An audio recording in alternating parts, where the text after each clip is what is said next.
Cette armoire, elle me permet d'être en complète autonomie solaire. J'ai vraiment jamais besoin du groupe électrogène. Donc là, j'ai 2 panneaux solaires qui me suffisent largement à alimenter toute ma cabane, les lumières des chalets voisinants, micro-ondes, aspirateur, lumière, télé, ordi, chargeur. Ça tourne tout au solaire et ça marche grâce à mon petit Arduino.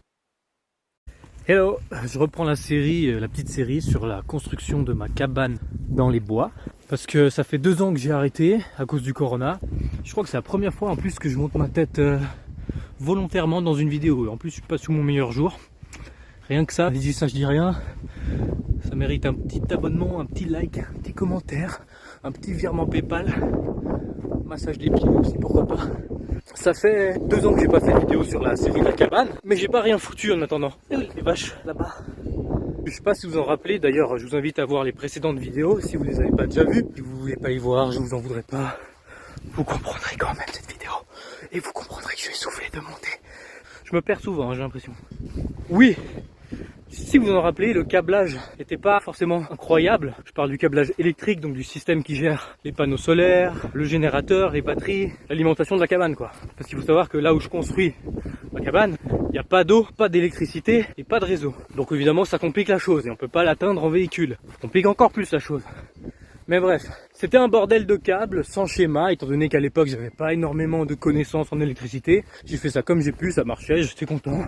Après tout, à 16 ans, faut pas s'attendre à faire une centrale nucléaire. Ce que j'ai fait pendant ces temps de corona cloîtré chez moi, j'ai commencé à m'intéresser aux microcontrôleurs qu'on trouve partout, il y en a dans les téléphones, il y en a partout. Après il y a aussi des microprocesseurs. Mais bref, les microcontrôleurs, c'est une sorte de petit circuit électronique que tu vas pouvoir programmer de A à Z, lui faire vraiment ce que tu veux.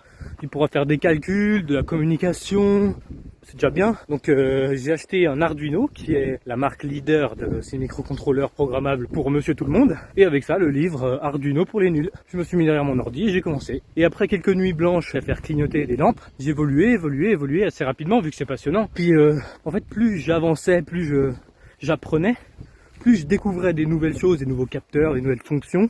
Je me disais, mais tiens, ce serait génial de rajouter un capteur de lumière qui allume tout seul la lumière, un système qui détecte quand il n'y a plus assez de batterie et qui démarre le générateur tout seul, quelque chose que je puisse contrôler depuis n'importe où. Tu vois, tout plein de trucs comme ça. Et au fur et à mesure, j'ai commencé à rajouter des trucs, et j'ai appris un tas immense, plus gros que cette bouse, de choses sur l'Arduino. Et la programmation en C, c'est du C ou du C++, exactement, je sais pas, je suis pas programmeur, mais je me suis pas mal démerdé. Donc tout le câblage bordélique, où dès qu'il y avait une panne, je devais passer une semaine à la trouver, puis après 2 mois pour la réparer, mais j'ai tout dégagé, j'ai tout viré, et j'y ai remplacé par l'armoire électrique que j'ai fabriquée entre temps chez moi. Confiné aussi. Ouais. Et puis je vais pas m'arrêter là. Quand je suis sur place, je peux la piloter avec plus de précision parce que je peux me connecter directement au système avec un iPad par exemple ou mon téléphone par exemple pour piloter l'installation. Et là j'ai accès à toutes les données enregistrées, tous les paramètres, tout ce qui s'est passé quand j'étais pas là. Est-ce que je laisse le système se gérer seul? Est-ce que je l'aide un petit peu? Est-ce que je fais tout moi-même? Parce qu'on a un mode manuel, automatique, enfin tu vois, des trucs qu'il n'y a pas besoin. Mais qui sont cool. Quand je suis sur place, j'ai l'application sur iPad qui est bien pratique et moi qui l'ai fait d'ailleurs.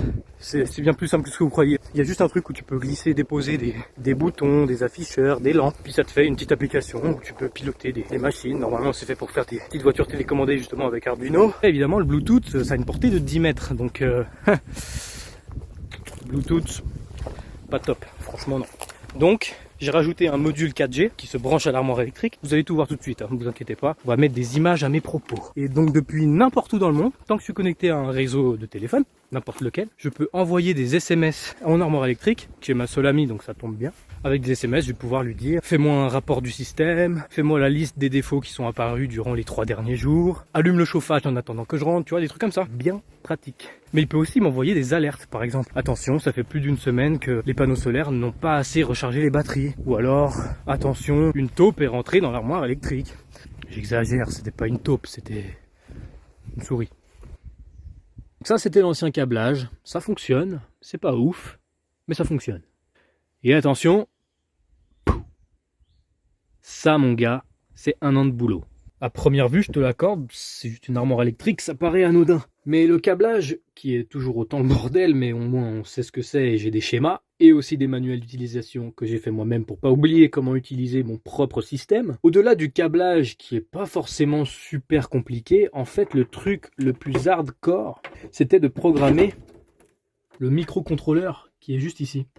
Là-dedans, il y a 4000 lignes de code. Si tu fais un copier-coller de ça dans Word, par exemple, ça te sort 96 pages à 4. Sachant que je savais pas du tout programmer au début, on est pas mal. Le seul truc ici que j'ai pas fabriqué, enfin que j'ai pas programmé moi-même pour lui créer une fonction, c'est ce petit bidule, mais je l'ai quand même modifié. C'est un moniteur de batterie Victron Energy qui en fait calcule tout le courant qui sort et qui rentre des batteries afin d'avoir une idée exacte de leur pourcentage. Je l'ai modifié pour pouvoir le lire sur l'Arduino. Les batteries, c'est aussi du nouveau, je suis passé sur du lourd. On a 2 fois 180 ampères-heure, un bon régulateur MPPT, des petites lampes, mais ça je crois que ça fait longtemps qu'il y avait. Le groupe électrogène, j'ai pas fini. En fait, il n'y a pas de démarreur intégré au bidule. Donc je suis en train d'en fabriquer un avec une perceuse et tout. Un petit système de cliquet.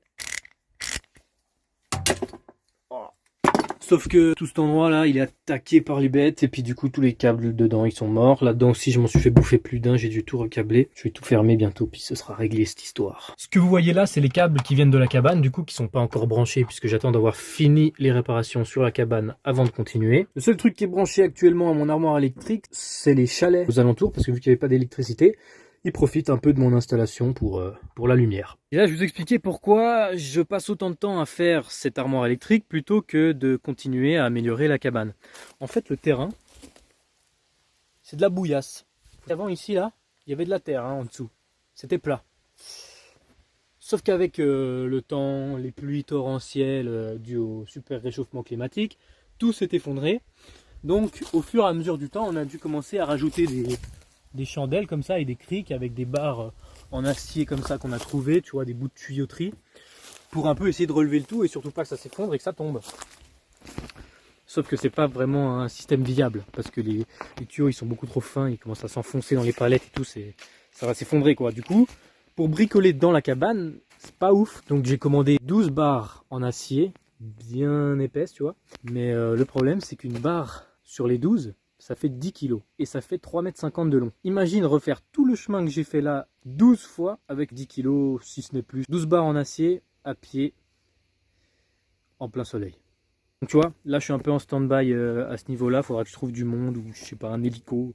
Entre temps, on s'occupe du côté électrique. Comme ça, une fois que c'est bon, on n'a plus besoin de se soucier de ramener un groupe électrogène, s'éclairer au gaz, éliminer du charbon, tout ça, c'est fini. J'adore l'herbe. Dans 20-30 ans, il n'y en aura plus. J'adore l'eau. Dans 20-30 ans, il n'y en aura plus.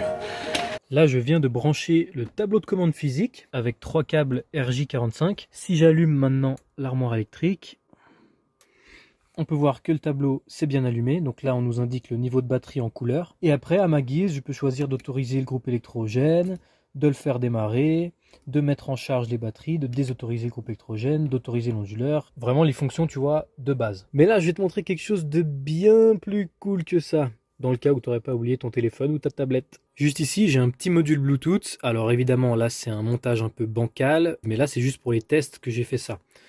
Et si jamais vous vous inquiétez par rapport à la portée, sachant que c'est entre 10 mètres et 15 mètres, j'en ai un deuxième dans la cabane, ce qui fait que je peux aussi me connecter à l'armoire dans la cabane. Donc là, je le branche à un port USB. Il va se mettre en route, voilà.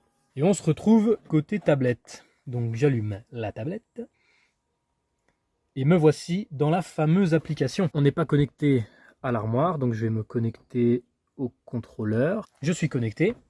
Et si maintenant je retourne dans le menu principal, là il n'y a rien qui s'affiche, mais c'est normal parce que l'armoire elle n'est pas allumée. Tu peux voir que le bouton vert là, il clignote. C'est pareil, si l'armoire n'avait pas été allumée, ce tableau de commande là n'aurait pas fonctionné non plus. Mais puisque quand je pilote l'armoire avec la tablette, je me trouve dans la cabane qui est juste là-bas, et ben je peux pas appuyer ici sur le bouton pour l'allumer. Donc ici, on l'a pas, mais sur la tablette on l'a. J'ai le bouton power qui est déporté, donc ici je vais pouvoir maintenir appuyé, et vous allez voir qu'elle va s'allumer. Voilà, je viens d'allumer l'armoire depuis la tablette. Et là maintenant j'ai toutes les informations qui commencent à s'afficher. Donc le niveau de batterie, voyez que ça clignote en vert, mais en plus j'ai l'affichage exact, donc il me reste 99,9%. Voilà, après comme pour l'autre, je peux choisir d'activer le groupe électrogène, de le démarrer, de passer en mode générateur, de quitter, de lancer une charge.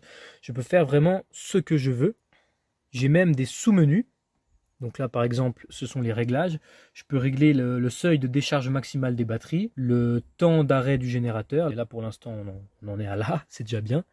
Et après pour la suite j'aurai aussi le contrôle de la lumière, le contrôle du chauffe-eau, etc., etc. Si ça vous intéresse que je fasse une ou plusieurs vidéos pour détailler vraiment la fabrication, la programmation de l'armoire, apprendre un peu à programmer, comment ça fonctionne, je le ferai volontiers. Mettez-moi juste un petit pouce en l'air et puis des petits commentaires pour me demander tout ça. Ce que vous voulez précisément, comme ça je vous fais une vidéo ciblée sur vos besoins. Mais aujourd'hui, je suis pas venu pour m'amuser à piloter mon armoire électrique, sachant qu'il n'y a rien de branché à part des lampes. Je suis venu pour la modifier. Imaginons qu'on soit à l'époque. J'aurais eu mon gros tas de câbles ici et je me serais dit, maintenant il faut que je fasse une modification. Qu'est-ce que j'aurais dû faire?